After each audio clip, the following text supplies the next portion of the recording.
An idea born in unsettled times. We are going forward. America, the United States, is first in space. Becomes a feat of engineering excellence. The most complex machine ever built to bring humans to and from space. Roger, roll, Discovery. And eventually construct the next stop on the road to space exploration. We are on a true spaceship now. As 30 years of flight draw to a close, its legacy is one of unsurpassed achievement, tragedy overcome, and opportunity met.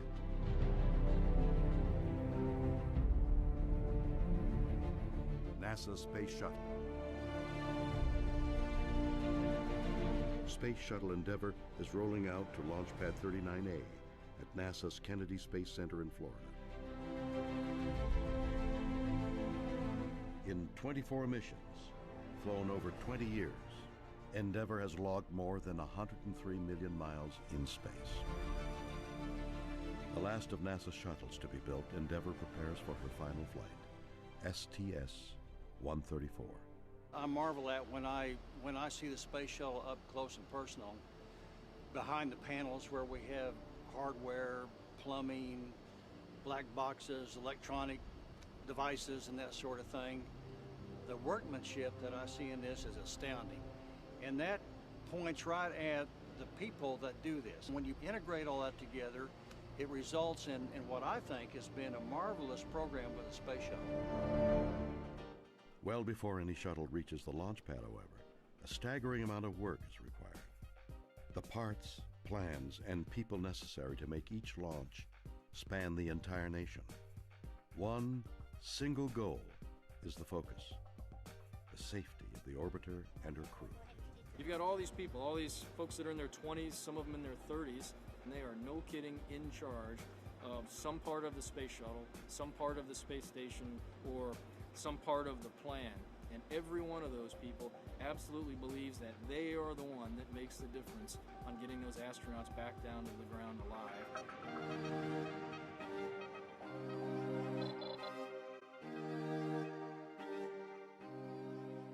At NASA's Mission Assembly Facility in New Orleans, production begins on the shuttle's external fuel tank. The last of 136 produced here since 1973. Each one 154 feet tall and 27.6 feet around, is capable of handling 535,000 gallons of liquid hydrogen and oxygen, enough to fill 13,375 average household bathtubs. 3 versions of the external tank were created during the program in an effort to reduce the tank's overall weight and allow for heavier shuttle payloads. Around the same time, in Clearfield, Utah, technicians at ATK Launch Systems start work on the shuttle system's solid rocket motors, or boosters. Fire. Together, these SRBs produce nearly 6 million pounds of thrust, about 83% of the thrust needed to push the orbiter into space. The remaining 17% is furnished by the shuttle's 3 main engines, fueled by the external tank. Unlike the orange external tank that is used only once, the boosters detach themselves and parachute into the Atlantic Ocean. They are then retrieved, refurbished, and reused on later missions. The shuttle mission's crew is assigned. Folks on there that are like my brothers and sisters. I mean, we really do get close after a year of training for a flight and having flown in space together. And there's a special bond that comes with that. Right up until launch, a shuttle crew will train in a variety of critical regimens, some basic, others specific to their mission. Simulators, safety and contingency, science experiments, and underwater in the world's largest indoor pool. STS-134 astronauts floating in actual spacesuits, trained to work during extravehicular activities, or EVAs. The Neutral Buoyancy Lab, or NBL, at NASA's Johnson Space Center in Houston, is the best simulation of microgravity on Earth, an ideal for practicing spacewalks. One of the most amazing facilities that we work in is the NBL, the Neutral Buoyancy Lab. And the divers and the guys who help us run the robotic arm are all there to ensure that our spacewalks are flawless. Their efforts in that pool have helped us and made us able to have this program. Every step of a spacewalk, every step of EVA is so critical, and even though we see it every day, that one little safety tether could be life or death. For every hour that they spend in orbit, they'll spend 5 to 6 hours training for that same task. So we've built up from the suit engineers and suit technicians who help them get into the suit. Now we've got trainers who help them learn how to use the suit and learn how to understand the suit. And then we've got divers who support them while they're in the pool. The closer they get to actually flying in the suit, the team of people who help them tends to grow. Maybe not exponentially, but it's certainly getting bigger.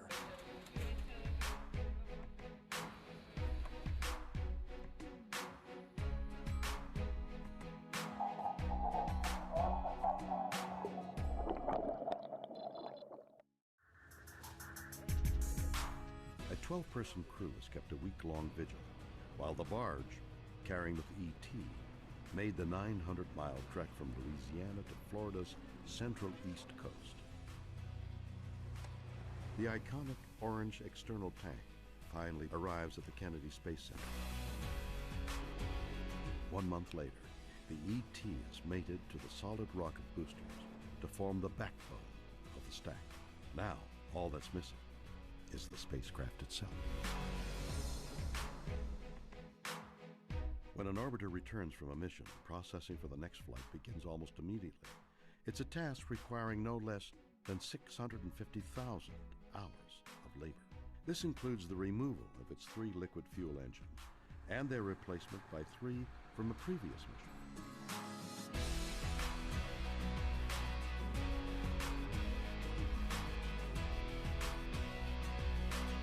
They've been refurbished, inspected, and tested at the Stennis Space Center.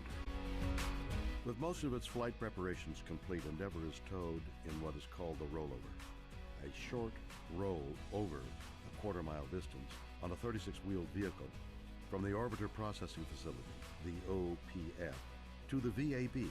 Here it undergoes its flight configuration. The rollout. Looking now much like it will at liftoff, the Space Shuttle is carried to the launch pad atop the 6 million-pound crawler transporter at a blazing pace of less than a mile an hour. Not exactly warp speed. At our peak carrying full load, we get right around 38 feet per gallon.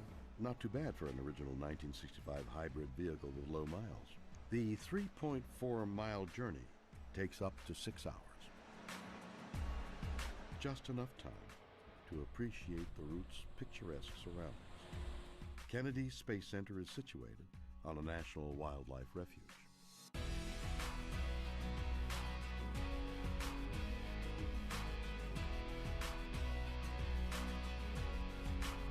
Bald eagles, osprey, and vultures are just a few of the scores of bird species regularly spotted in local skies.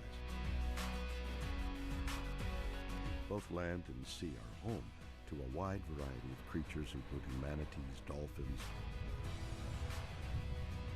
and of course, the ever-present alligator. Visitors are always urged to watch their step.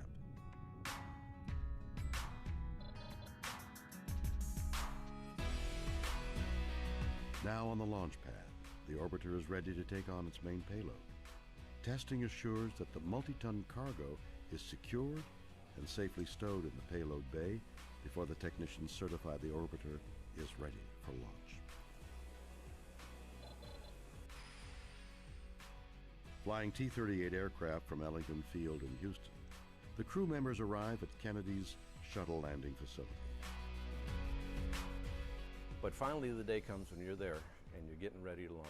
And you go into launch countdown and it's like going up the hill on that roller coaster. It's full of expectation and you're both thrilled and terrified at the same time because anything could go wrong, but when it goes right, it's a thing of beauty. If there are no issues or concerns, technicians begin fueling the external tank with volatile liquid hydrogen and oxygen. The predominant emotion is pride. There's a tremendous sense of pride in all that not only that you do, but that your teammates do, that people in this very firing room do, and folks all across the country. This is shuttle launch control, T-minus 9 minutes. At the T-minus 9-minute hold, the launch director leads one final pull. We finally come out of the hold at T-minus 9 minutes. I sit back and I watch my data, but I know that there are souls on board that ship whose lives are depending on the launch team to make the right decisions. I don't think about that consciously. The decision-making authority and responsibility, I know it's there, but I do think consciously about the crews and the people we're about to put on top of a controlled explosion and get to orbit. This is the NTD conducting the launch status check. All stations verify ready to resume count and go for launch. OTC, OTC go. TVC, TVC go. PTC, PTC's go. LPS, LPS is go. Houston flight. Houston flight is go.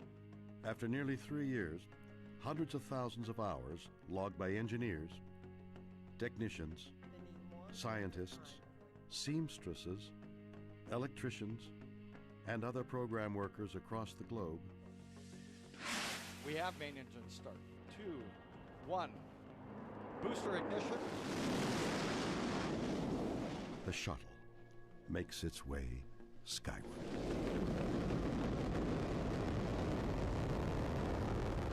At liftoff, 6.6 million pounds of thrust begin hurtling the vehicle and crew at speeds that'll reach 17,500 miles per hour. The shuttle is like no other machine ever built. For its launch to succeed, more than 1 million parts must move together perfectly.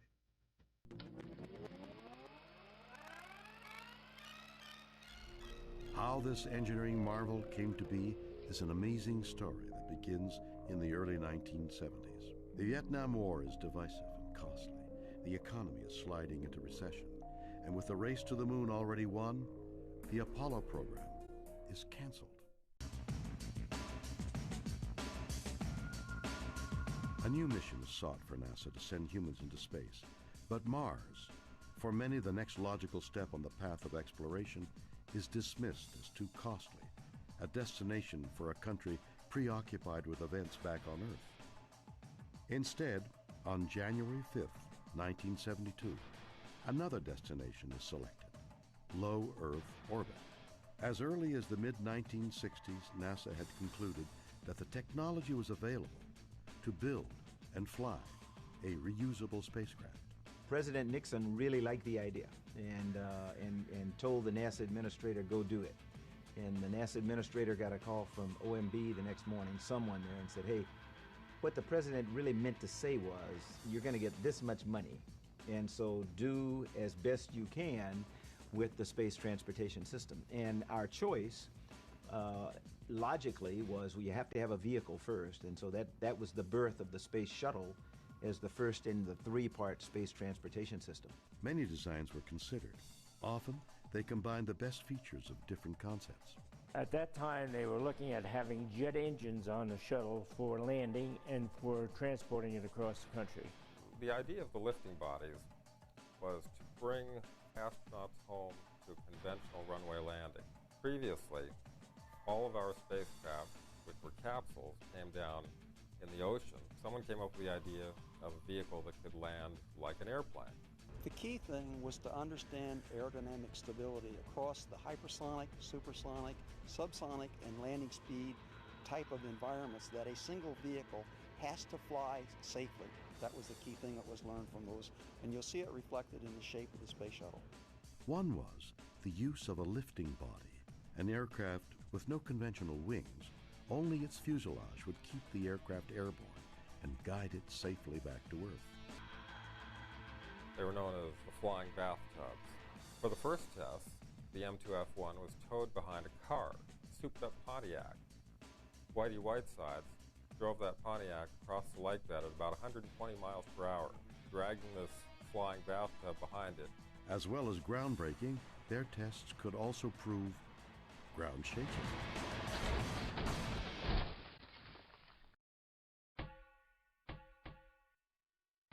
The X-24B, a lifting body with wings, was the first such craft to land on an actual runway, as all shuttles would eventually do. Early on, the Space Shuttle was going to have jet engines to return for a horizontal landing, much like an airliner.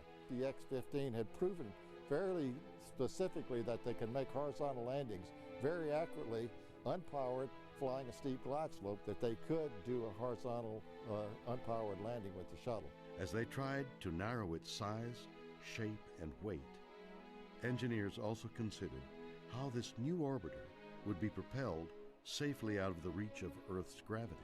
At the Marshall Space Flight Center in Huntsville, home of the rockets that had sent every Mercury, Gemini, and Apollo astronaut into space. All engine running. Liftoff. We have a liftoff. Design teams would devise the partially reusable propulsion system that would finally be adopted. The main engines were always something we paid very close attention to. Lots of moving parts, lots of high energy in very tight places, and very cold liquid on one side of a very small wall and very hot on the other side. When that thing finally lit off, for me, it just showed the power of a space shuttle main engine, and then there's 3 on the back of an orbiter, and then there's the 2 solid rocket motors. That was probably the spark that got me so interested in the space shuttle program in general, and what it took to actually get 1 engine to light, much less 3 and 2 boosters to take the shuttle to orbit. As for the orbiter, spiraling costs forced NASA to abandon equipping it with its own jet engines and escape pod. Originally, it was going to be an air-breathing airplane that would fly to space as a rocket and then come back to Earth. The orbital maneuvering system pods that sit on the back now were to be where deployable air-breathing engines would come out, and it would be able to fly from its intended point of landing to another place if the weather were bad or something like that. NASA's new shuttle would essentially glide its way back to Earth. Producing the components of this new space transportation system fell to familiar names in the space industry. Prime contractor Rockwell North American, now Boeing, had built the Apollo Command Service Module. Morton Thiokol, now ATK, would build the solid rocket boosters, and Martin Marietta, now Lockheed Martin, would construct the ET. Responsibility for producing the Space Shuttle's main engines went to Rocketdyne, now Pratt Whitney. There was a lot of teamwork that was going on. It was bringing people from all across the country, from Kennedy, from Johnson, from Marshall. So many people involved that had to work together. Now, at the beginning, there was a lot of anxiety that we weren't going to work together.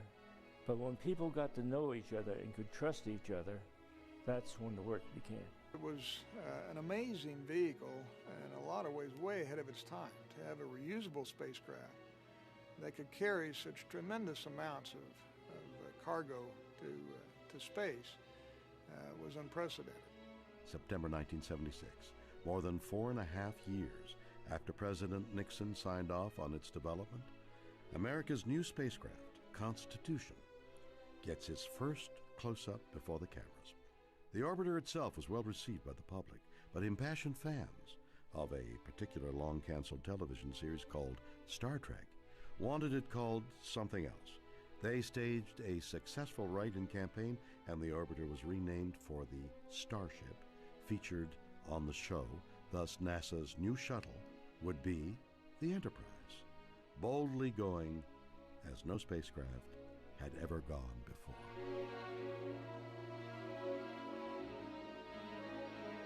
Whatever its name, this bird still needed to prove it could fly.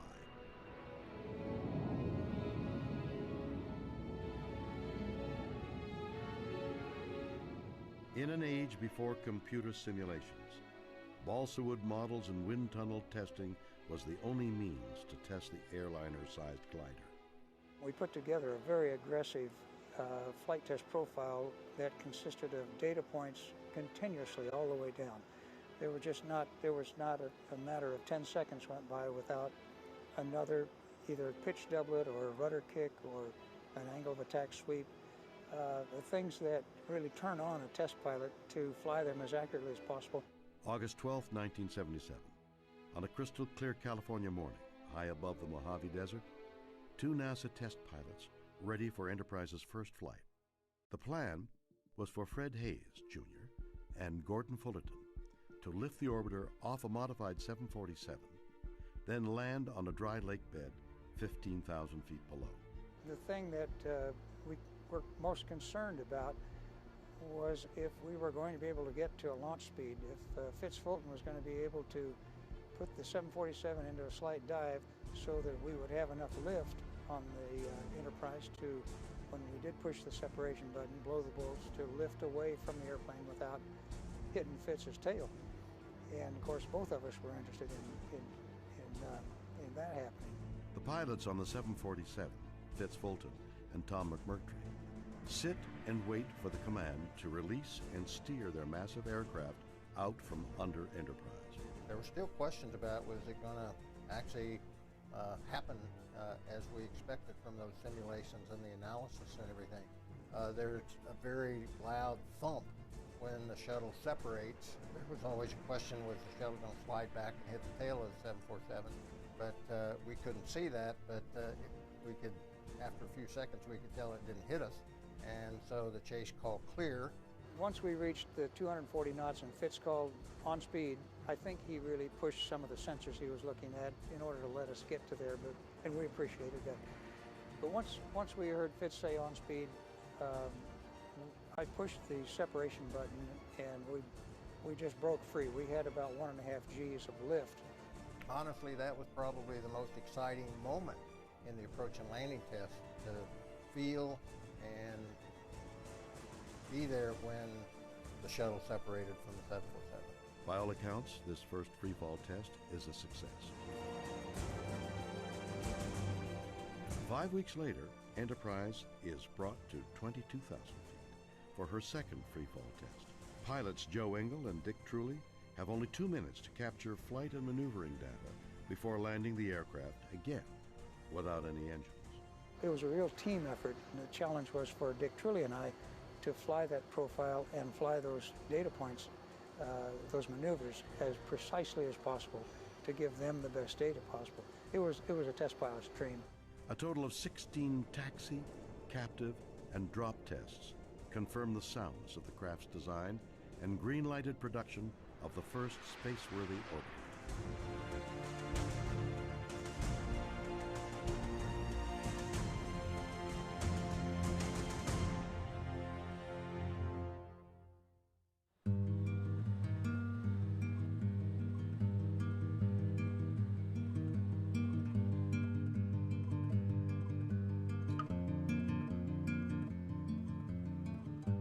Columbia, NASA's first orbiter, is fittingly named after the first American vessel to circumnavigate the globe. However, Columbia quickly becomes a daunting challenge for NASA. Its complex makeup had engineers struggling constantly to reduce Columbia's weight and simplify construction. Especially frustrating was keeping the orbiter's ceramic tiles attached to its fuselage. More than 25,000 of them fit together to protect Columbia from the searing 3,000-degree heat of re-entry. We were having a lot of problems with the thermal protection system of the tiles. The way we were trying to glue them on, they wouldn't stay on. And we had to come up with a way of making sure that they'd stay on. And we had some really great people that worked that, and that's why it took such a long time. I had hoped it was not going to take that long, since John and I were named as a crew, so we had a lot more time to train than what we'd both initially planned. The requirement was to be able to handle temperatures like 2,500 degrees F that occur on the surface of the TPS, and that's 5 times what your oven is at home that you bake cookies under at max. The other problem is weight, because after all, this is an airplane, so you can't have a metallic system on it that weighs tons. It has to be extremely lightweight. And in fact, the shuttle tiles are about 90% air, and that gives the combination of being able to be temperature resistant and yet at the same time light. Each orbiter has a unique number of protective tiles.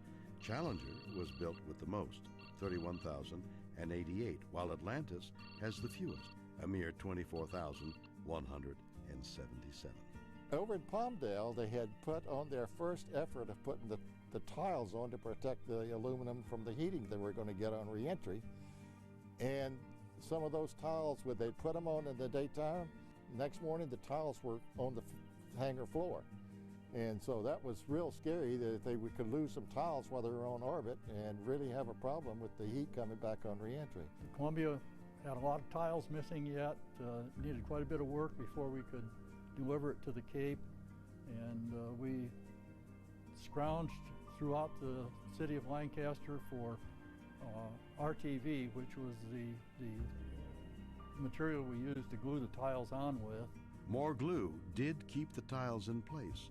However, water was literally ripping them apart. It turns out, in the instant we hit rain, the tiles almost exploded. The tiles fabrication process was modified, and the problem overcome. Other shuttle design features proved less problematic and more groundbreaking. A computerized digital flight control system, now common in commercial and military aircraft, was developed for the orbiter. In flying the space shuttle, you were so aware that you weren't necessarily talking to the shuttle, you were talking to a computer who in turn was going to talk to the shuttle. Barriers of race and gender were falling everywhere, and America's corps of shuttle astronauts would become more reflective of the nation it served. There's been a lot that the shuttle era has done to bring space flight into the domain of the average person. We know it's not just crew-cut white test pilots anymore. It's essentially the United Nations that flies on the space shuttles. It's people of every description that look very much like the rest of us. The astronaut selection process reflected a changing nation and a changing NASA. At the time, all the astronauts were military test pilots and there were no females, so it was kind of like one of those dreams that you hope will happen someday, but you didn't really think would. The NASA astronaut class of 1978, the largest in the agency's history, came from all walks of American life: physicists, meteorologists, fighter pilots, scientists, and for the first time, women and African Americans. When I came into the astronaut program in '78, there were 3 African Americans that came in at the same time, and it was the first time that NASA had hired African Americans. We had Fred Gregory, who was a test pilot, and then Ron McNair, who was a mission specialist, and I came in as a mission specialist. So all 3 of us were excited about flying in space, and all 3 of us recognized that we were really going to open up the envelope for other African Americans to fly in space. While the new class of NASA astronauts trained for subsequent shuttle flights, Columbia was undergoing preparations for the program's maiden voyage, STS-1.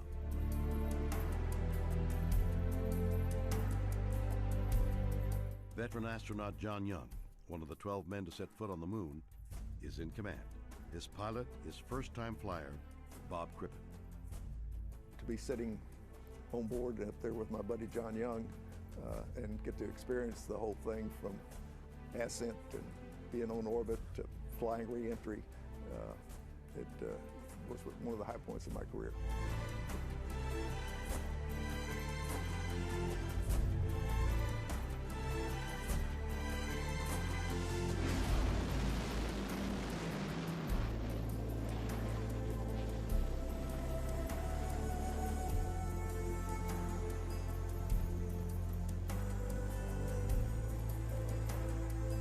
Together they would travel over 1 million miles and circle the Earth 36 times.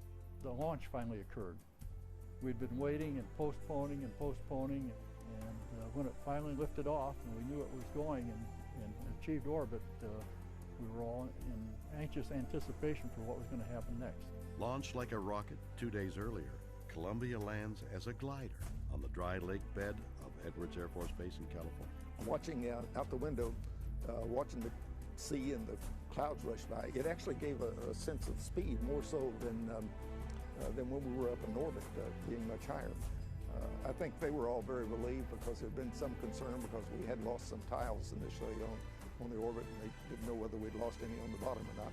flew down over the San Joaquin Valley. We do a big turnaround to land on the lake bed for that first flight. And I remember when John went into a bank, a big left bank, I looked down at the lake bed, and there's thousands of people out there on the lake bed.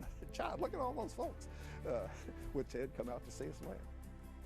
Joe Engle was chased, and hear his voice coming in on final, talking to John Young and Cripp in the airplane that they were right on glide slope, coming in for a landing.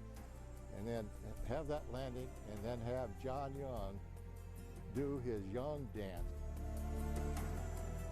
He was just so elated.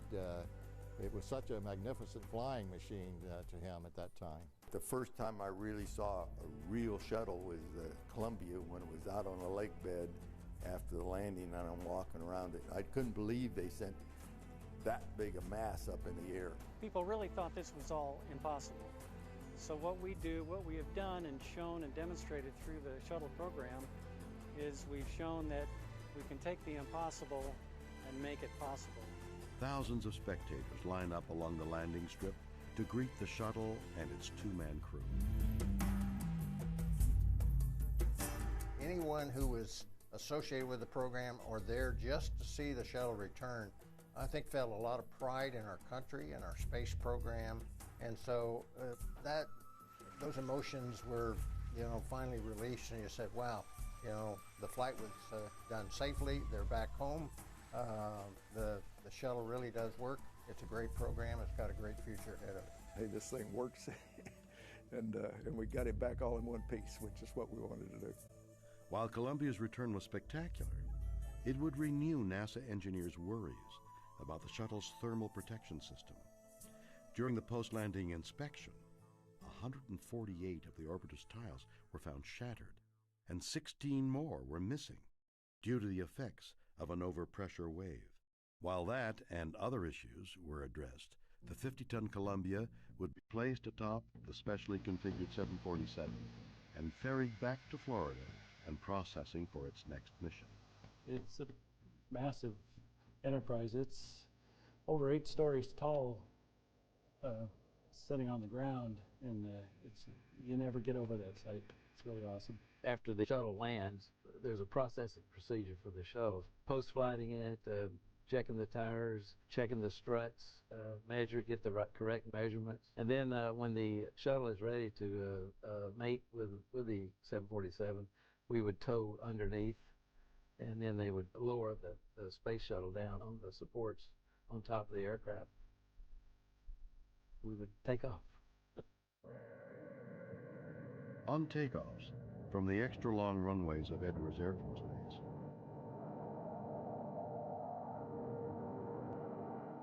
the shuttle carrier aircraft's crew of 4 would soon grow accustomed to the smell of burning rubber. That's the intense heat generated by their plane's spinning tires as they carried 2 massive aircraft at more than 100 miles an hour.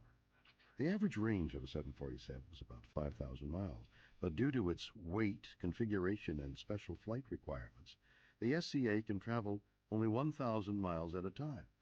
A full turn in the jet can take several zip codes. 32.5. Cruising at more than 250 miles per hour, the jumbo jet burns 40,000 pounds of fuel per hour. That's 130 pounds per mile, or the length of a football field per gallon. No wonder it has to make several stops before reaching Florida's east coast. We would get a spacecraft back, go over it again, be sure that we could reuse it, repair it where we had to do. It had never been done before. And so I think that's one of the marvelous things about the space shuttle was we found a way to turn this spacecraft around and use it again. Before the end of 1982, Columbia would fly 4 more missions. Liftoff of America's Space Shuttle, including STS-5, the first with a crew of more than 2 astronauts. Challenger, the second orbiter in the shuttle fleet, made her maiden flight on April 4th, 1983. and liftoff of the orbiter Challenger and the 6th flight of the Space Shuttle. STS-6 deployed a communications satellite and featured the first spacewalk of the shuttle era. Just 2 months later, Shuttle Challenger was back in orbit, this time with the first American woman in space. Physicist Dr. Sally Rye was a member of Commander Bob Crippen's STS-7 group that deployed Canadian and Indonesian satellites during the 6-day mission.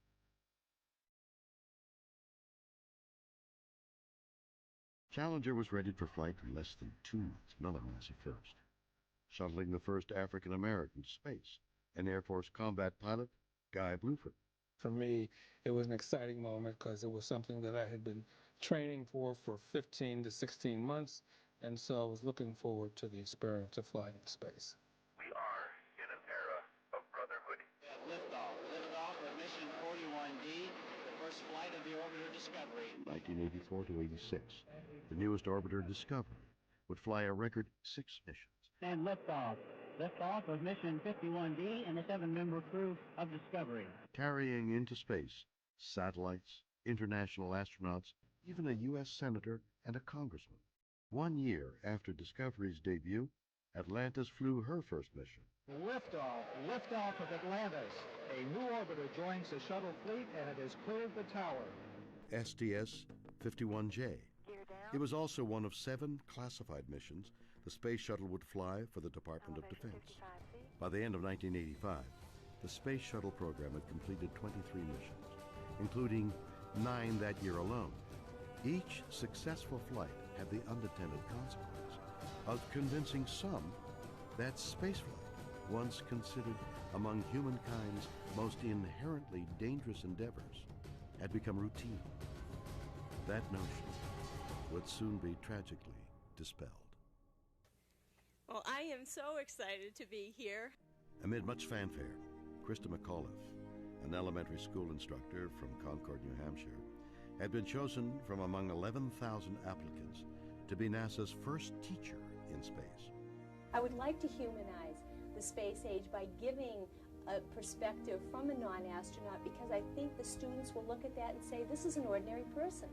This ordinary person is contributing to history, and if they can make that connection, then they're going to get excited about history, they're going to get excited about the future, they're going to get excited about space. The American public's interest in its space program was renewed by her participation and was eager to see her off. Commanding the flight was Dick Scobie. His pilot was Michael Smith. Serving as Challenger's mission specialists are Judy Resnick, Ellison Onizuka, and Ron McNair. Joining McAuliffe as a payload specialist was Greg Jarvis. From the start, STS-51L was plagued by delays, mostly due to unseasonably cold temperatures in Florida.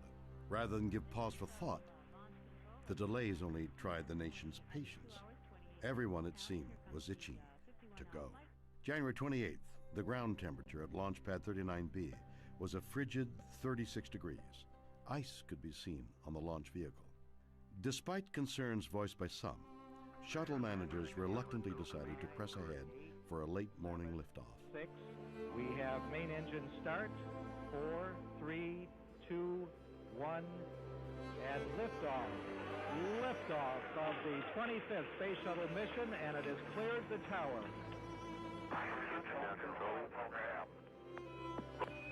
Challenger, go with throttle up. Challenger, go with throttle up.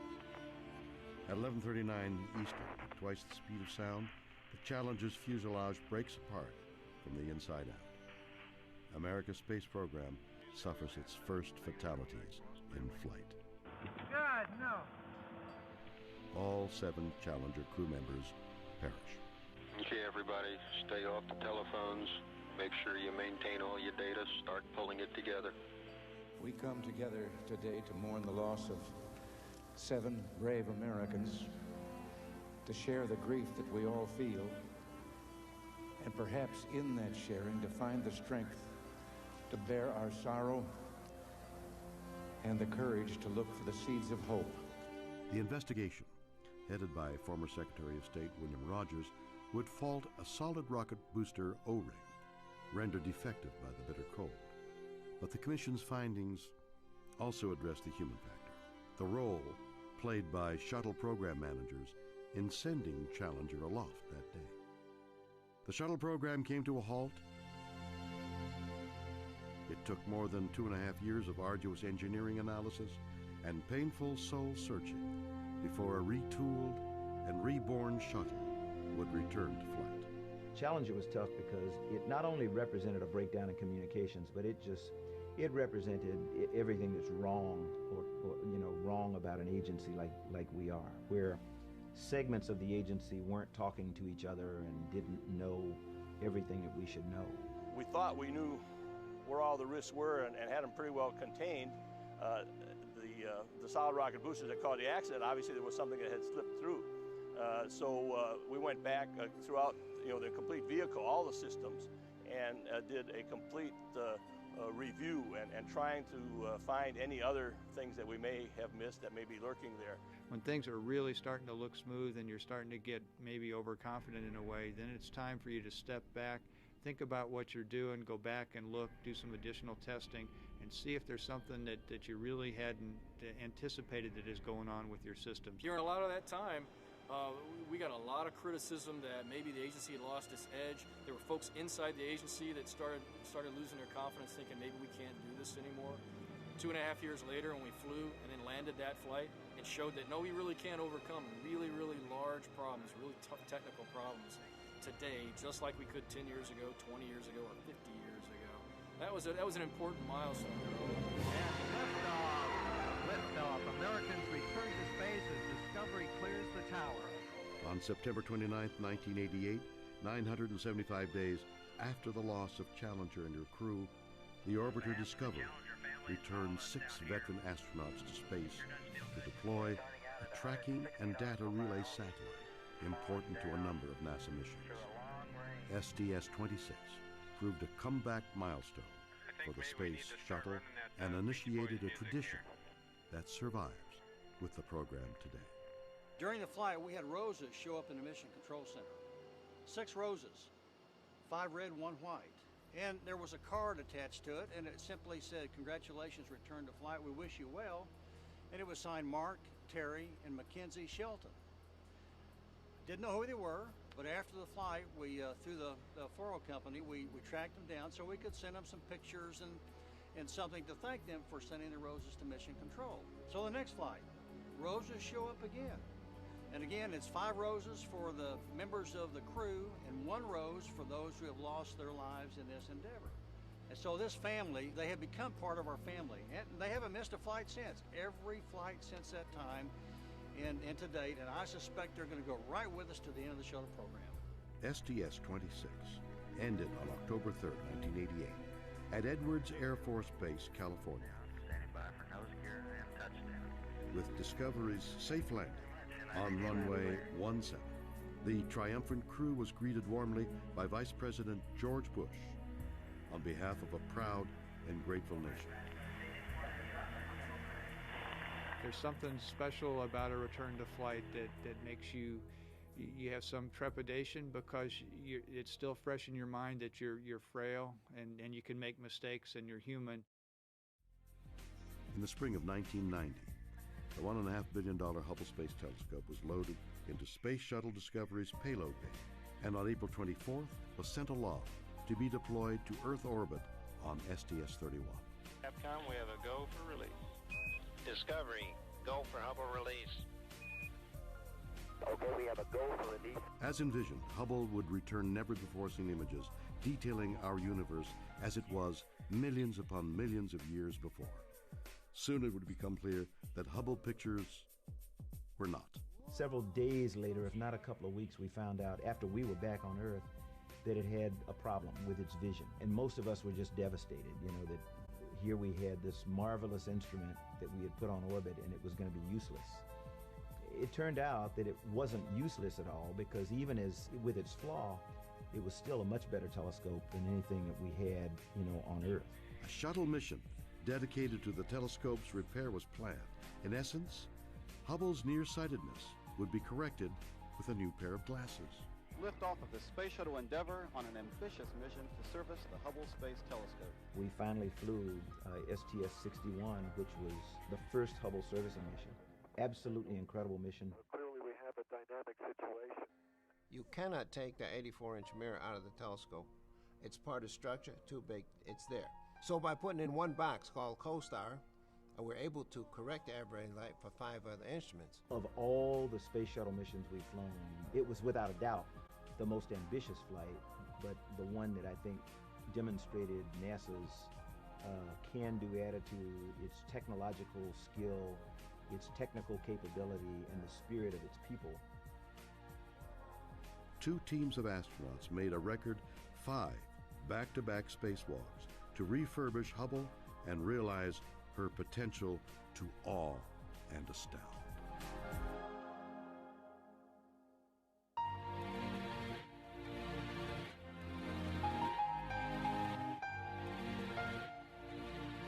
While Hubble's servicing missions were very important, the true gift of a maneuverable shuttle was soon realized in a very different rescue mission. Booster ignition and liftoff of the maiden voyage of Endeavour on a satellite rescue mission. Months earlier, in May of 1992, the 7 astronauts of STS-49 overcame initial setbacks to pluck the $180 million Intelsat-6 communication satellite from an unusable orbit. It was going to be a very simple rendezvous, get close, bring the satellite down close and grapple it with the remote manipulator system. Everything that could go wrong went wrong. We got up there to capture it. The bar, we tapped the satellite with the bar, and the satellite started moving out of control. Get me in. Pitch me over. Into the arm. Watch the end of the arm. That's a singularity again. You're going to have to get out of there. It can be very difficult catching something like a tumbling satellite in space. The slightest touch or mistouch by the astronaut with the equipment, and you can send that satellite tumbling. Here, make sure that when you want me to yaw right, you say yaw right. Okay. Any other time right is just right. Yeah, that's what I'm doing. Better move. We're moving. And so it was very touch and go on that mission, actually. Commander Dan Brandenstein and pilot Kevin Chilton are preparing for the upcoming terminal initiate burn. After several days of failed attempts with Endeavour's remote arm, Commander Dan Brandenstein literally tries a new approach. Yeah, real easy, guys. Real easy. Don't bring us any closer, Dan. Okay, I'm stopping it. At Endeavour's helm, Brandenstein delicately maneuvers the orbiter up to the 4.5-ton Intelsat-6. The satellite is rolling out of control in 3 different axes at once, and you could actually fly the shuttle and fly this maneuver around and keep it aligned with it. It's got to be the neutral point right here. 3 people grabbed 18,000 pounds.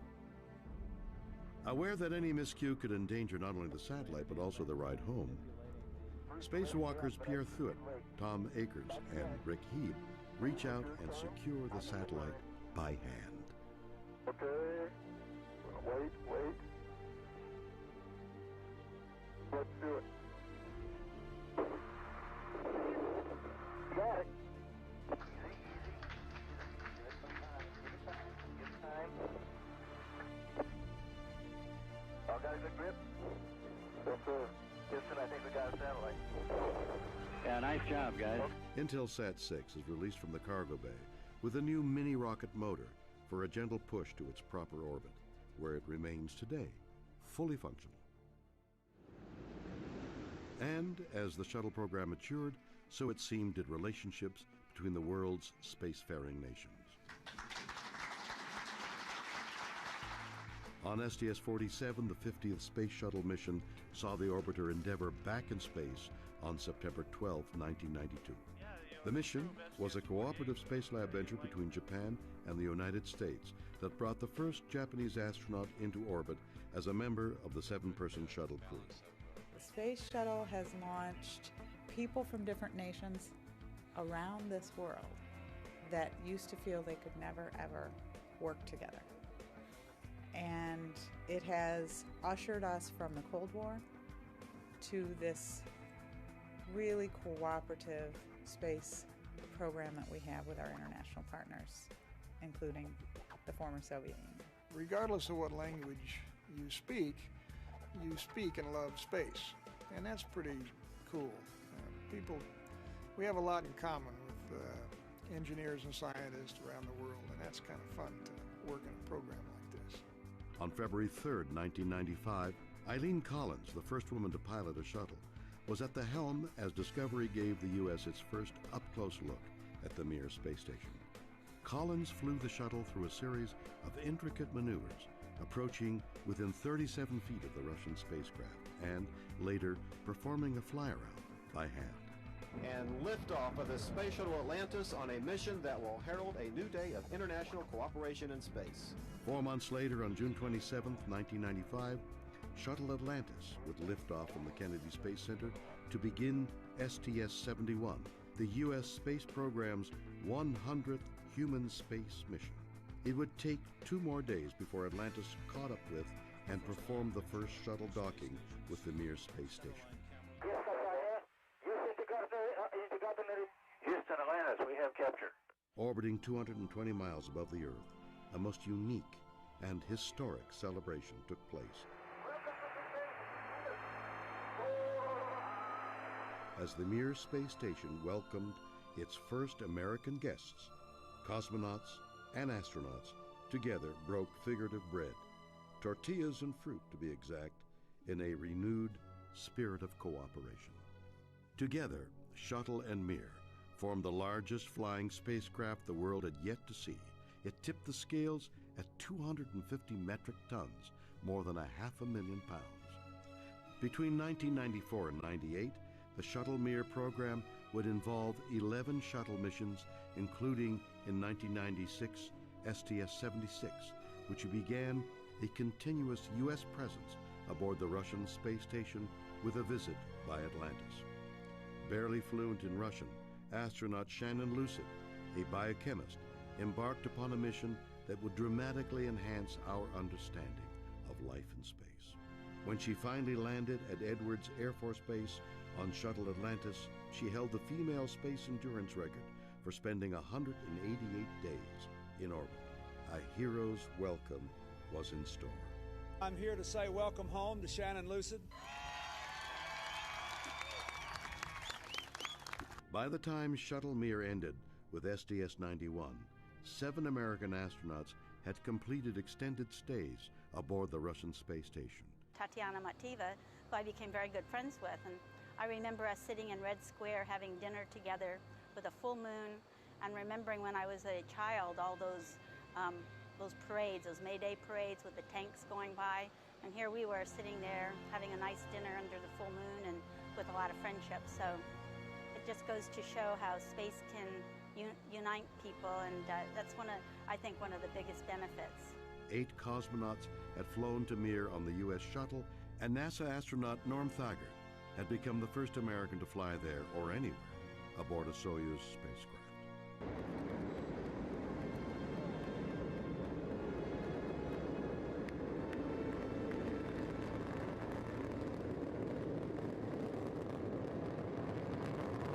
In 2001, 15 years after its commissioning, Mir would be abandoned to break up and burn in Earth's atmosphere.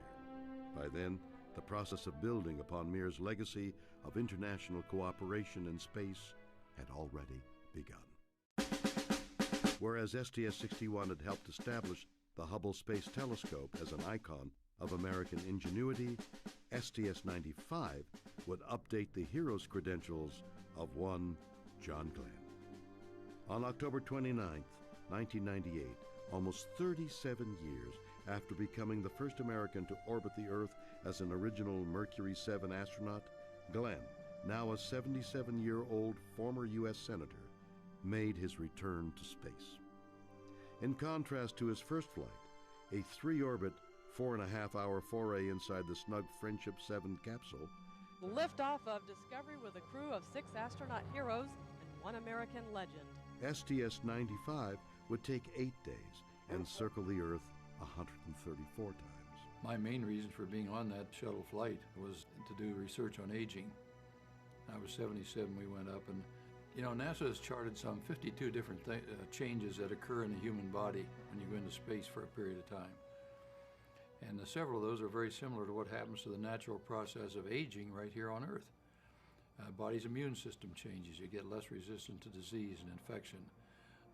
Body's ability to absorb protein back into the muscles changes for the young people up there and for elderly here on Earth.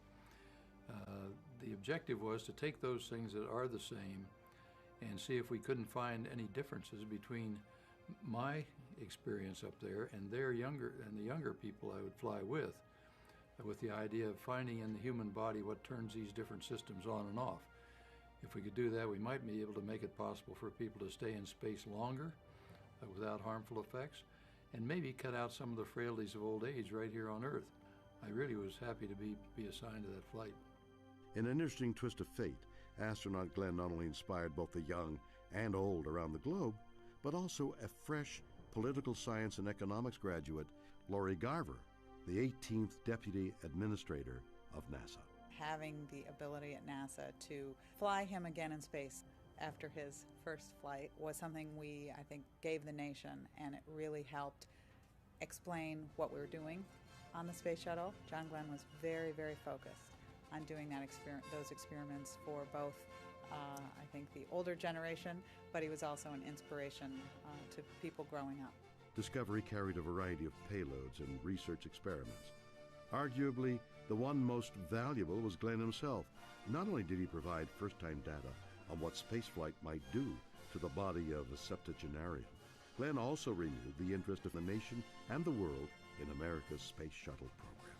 While the program had and continued to successfully deploy and service science probes and satellites, as well as conduct on-orbit research, the Space Shuttle undertook a new long-range task perfectly suited to her specialized capabilities.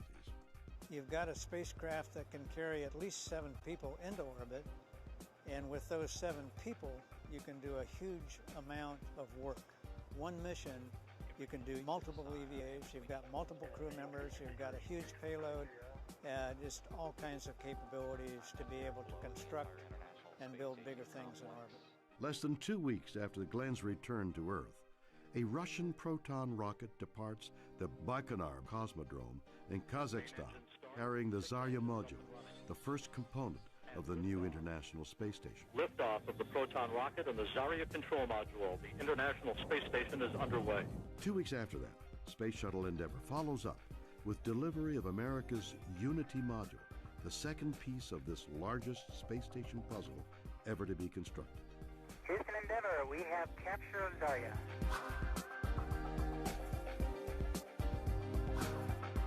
Not until July 2000 will the Russian Zvezda module be added, finally allowing for 2 Russian cosmonauts and their American Expedition 1 commander, Bill Shepard, to journey aboard a Soyuz spacecraft to the International Space Station and begin humankind's continuous extraterrestrial presence.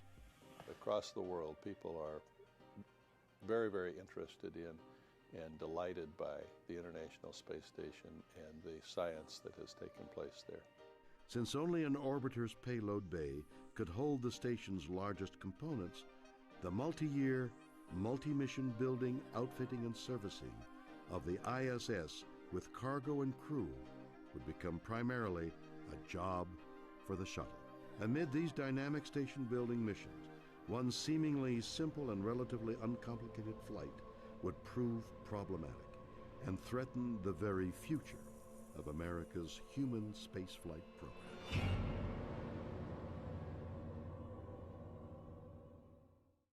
Since 1988, the Space Shuttle had completed 15 years of successful missions. Each was unique, each had its own specific goals and tasks, and each had its own dedicated crew of astronauts who'd trained exhaustively to meet and carry them out. Yet each of those 87 flights did have 2 things in common: a safe launch, liftoff of the Space Shuttle Discovery, and a safe landing. Nose gear touchdown. From the start, STS-107 seemed to be a mission out of sorts. By the time Columbia was finally ready to fly on January 16, 2003, its planned 16-day mission had been delayed no fewer than 18 times. All those delays had ultimately positioned the STS-107 as a sort of black sheep on the Space Shuttle program's launch schedule. Columbia's crew commander Rick Husband, pilot Willie McCool, and mission specialists Michael Anderson, Kalpna Chawla, Dave Brown, Laurel Clark, and Israeli astronaut Ilan Ramon would not go to the International Space Station. Their flight would require nothing more risky than orbiting the Earth. Booster ignition and liftoff of Space Shuttle Columbia with a multitude of national and international space research experiments.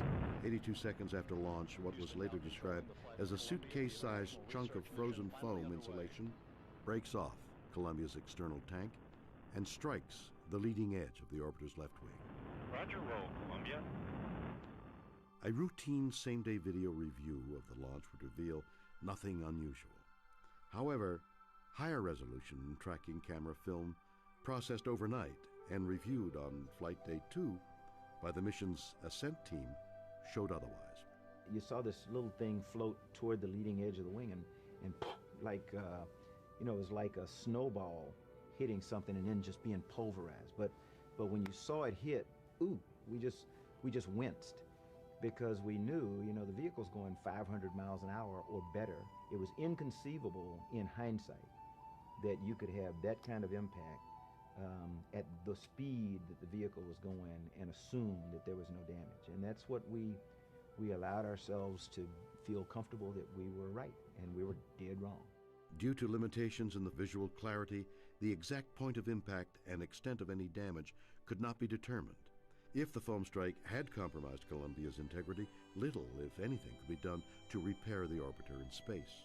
1 week after launch, Mission Control emails the crew informing them of the debris strike. Save for a relatively minor problem with a leaky refrigeration unit, STS-107 had been without further incident. As scheduled, the order is given on the morning of February 1st for the Columbia crew to begin the landing procedure and come home to Florida. Traveling in excess of 12,000 miles per hour, the orbiter's belly begins to glow red as it descends into Earth's atmosphere. FYI, I've just lost 4 separate temperature transducers on the left side of the vehicle, hydraulic return temperatures. As reentry started and as the ground track went across the states, the ground track, of course, changes color. You can tell where the shuttle is over what part of the country it is. No onboard. Well, that display stopped updating. In other words, that display froze in a certain position.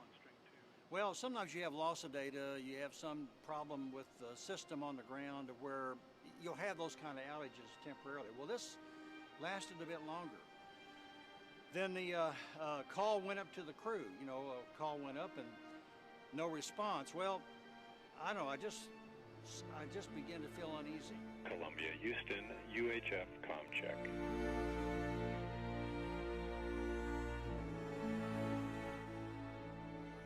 At speeds above Mach 20, the stress becomes too much for the orbiter.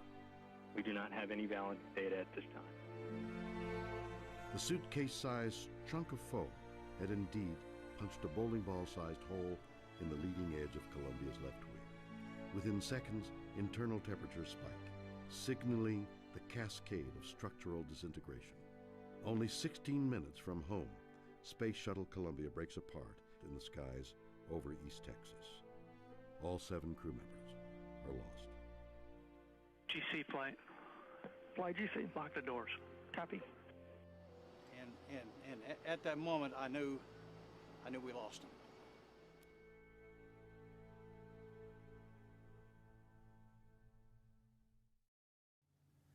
The grief is heavy.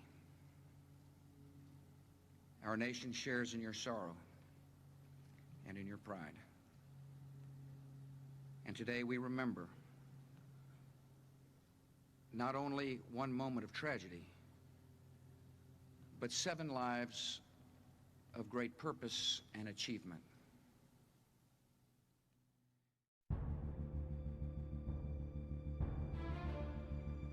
Within days, hundreds of professionals from federal and state agencies across the country arrive in East Texas.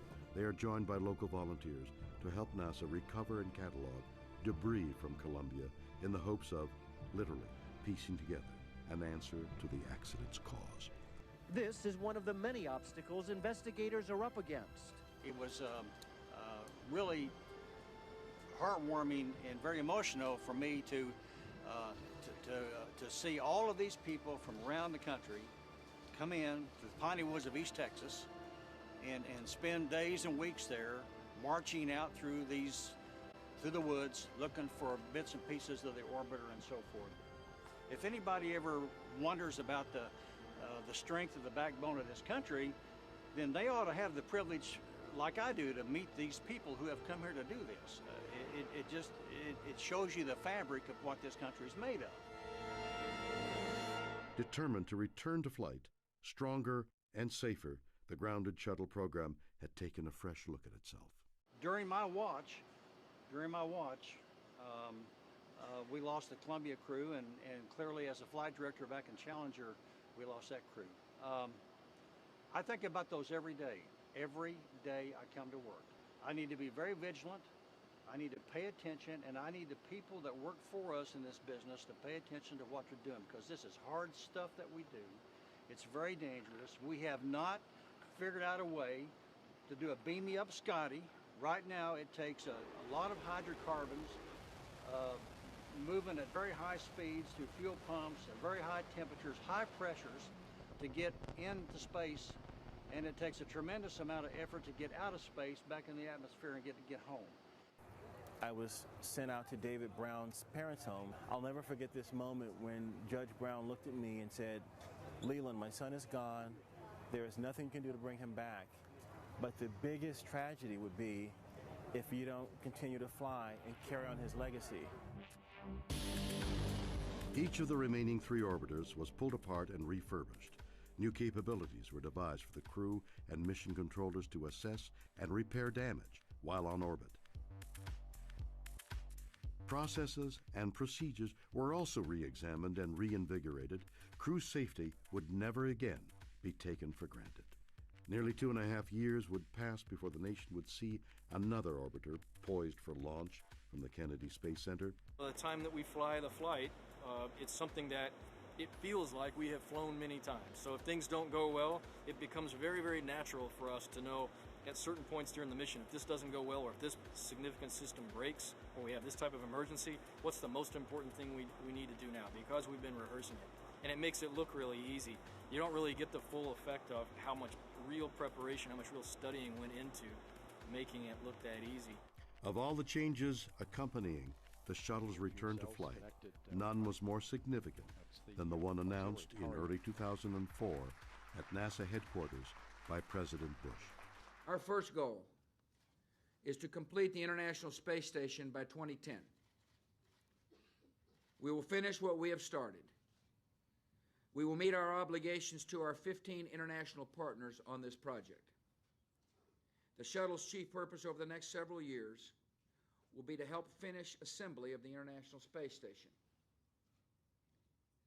In 2010, the Space Shuttle, after nearly 30 years of duty, will be retired from service. Even though each shuttle was designed to fly 100 missions, the Columbia Accident Investigation Board called the shuttle an aging spacecraft, with the odds of losing another orbiter and crew increasing with each subsequent flight. NASA's human spaceflight program was faced with several basic challenges, including coming up with a successor to the shuttle fleet. However, with an impending cancellation of the shuttle program looming, shuttle managers recommitted themselves to the paramount task of safely completing the International Space Station. It would become the program's mantra, to be repeated over and over again, not only to the media but also for every worker in the shuttle program. No launch schedule was too tight and no mission too important to be rushed. We ought to treat every flight, in a sense, as a return to flight. This is truly a test program. We go back, we make sure everything is right, we double check, and then we go commit in a flight readiness review that we're actually ready to go fly. On July 26, 2005, Discovery gets the shuttle program flying again. This is Shuttle Launch Control at T-minus 3 hours as our pilot, flight engineer.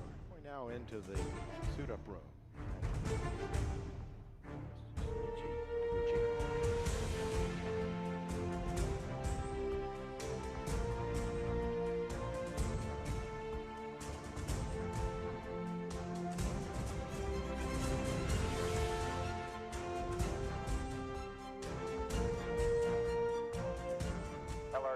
LRT is go. SRO. SRO is go. So on behalf of the many millions of people who believe so deeply in what we do, good luck, Godspeed, and have a little fun up there. Thanks to you, to the launch team, and to everybody in the shuttle program. The crew is go for launch. T-minus 10 seconds. Go for main engine start. 7, 6, 5. 3 engines up and burning. 3, 2, 1. And liftoff of Space Shuttle Discovery, beginning America's new journey. And the vehicle has cleared the tower. Among the many changes instituted, the new R-bar pitch maneuver or backflip. Station Discovery initiating RPM in 3, 2, 1, march. Will be used by each mission to the International Space Station. At arrival, the end-over-end flip allows the station crew to visually document the condition of the shuttle's belly and nose.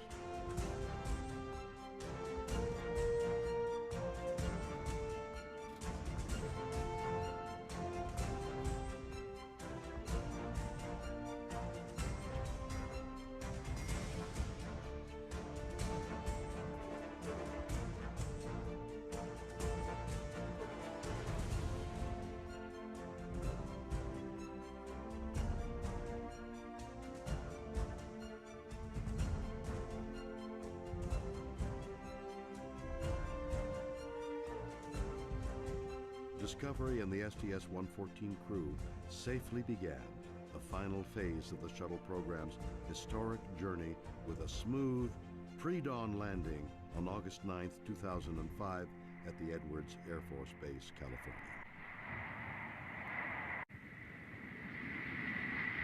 Stevie Ray, Suichi, Andy, Vegas, Charlie, Wendy, and Eileen, welcome home, friends. With this practically rebuilt space transportation system, each remaining shuttle mission would be safer than the one before, and its final flight, the safest. It's almost like we've had kind of 3 different space shuttle programs. First 10 years, we're off learning how to fly the thing, deploying satellites and flying laboratories in the back. Next 10 years, we're doing more of that, and we're going out on more and more spacewalks, and we fly up to the Mir space station.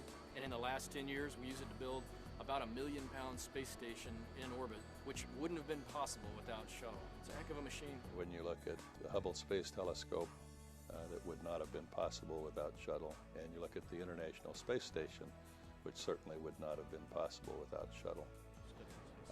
Every launch is an emotional experience. Watching what this nation has done, what NASA has done with the NASA contractor team, it's awesome. It's wonderful. We didn't spend a dime in space. Not one single penny has been spent in space. Every single penny that went into the Space Shuttle program over its 30-plus years was spent right here on Earth.